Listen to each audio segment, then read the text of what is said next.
కాకినాడ జిల్లా కలెక్టరేట్ వద్ద ఏపీఎంసీఏ ఆధ్వర్యంలో 6 రోజులుగా ధర్నా కార్యక్రమాన్ని చేపట్టారు. అనంతరం జరిగిన మీడియా సమావేశంలో అసోసియేషన్ ప్రతినిధి రూపా మాట్లాడుతూ ఆయుష్మాన్ భారత్ నిబంధనల ప్రకారం 6 సంవత్సరాలు పూర్తి చేసుకున్న సిహెచ్ఓలను రెగ్యులర్ చేయాలి అని, ఎన్హెచ్ఎం ఉద్యోగులతో సమానంగా 23% వేతన సవరణ జరపాలి అని, పని ఆధారిత ప్రోత్సాహకాలను క్రమబద్ధీకరించాలి అని తెలిపారు. చెప్పింది ఆయుష్మాన్ హెల్త్ లేకపోతే ఆ గైడ్లైన్స్ ప్రకారం ఎవరైతే 6 సంవత్సరాలు పూర్తి చేసుకున్నారో సిహెచ్ఓగా ఎవరైతే సర్వీస్ కొనసాగిస్తున్నారో వారందరినీ కూడా 6 సంవత్సరాలు పూర్తి చేసుకున్న ప్రతి ఒక్కరిని కూడా రెగ్యులర్ చేస్తామని మీ గైడ్లైన్స్ చెప్తున్నాయి. ఆ గైడ్లైన్స్ ప్రకారం మేము అడుగుతున్నాం తప్ప మీరు ఈ స్టేట్ లో రాయించుకున్న బాండ్ని చూపించి మీరు అడగకూడదు చేయకూడదు అంటే ఎలా సార్? 6 సంవత్సరాలు జాయిన్ అయిన ప్రతి ఒక్కరికి 25,000 ఉన్నాయి. ఇప్పుడు మమ్మల్ని ఎవరిని అడిగితే మమ్మల్ని రెగ్యులర్ చేయండి అడిగితే మీరు కాంట్రాక్ట్ మీరు ఎన్హెచ్ఎం అన్నారు. అదే ఎన్హెచ్ఎం కింద 168 క్యాడర్లు ఉన్నాయి.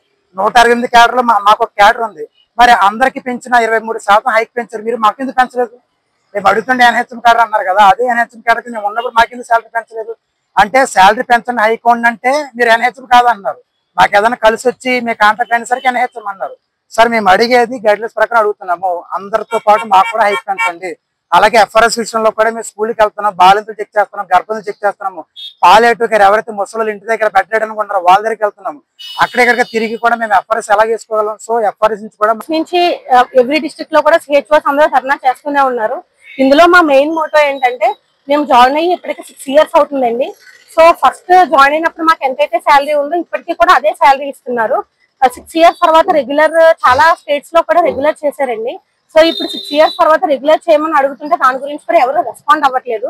నెక్స్ట్ రీసెంట్ గా లాస్ట్ టైం హైక్ ఇచ్చినప్పుడు ఎన్హెచ్ఎం లో వర్క్ చేస్తున్న అన్ని క్యాడర్స్ కి కూడా 23% హైక్ వచ్చిందండి, ఎక్సెప్ట్ సిహెచ్ఓ క్యాడర్.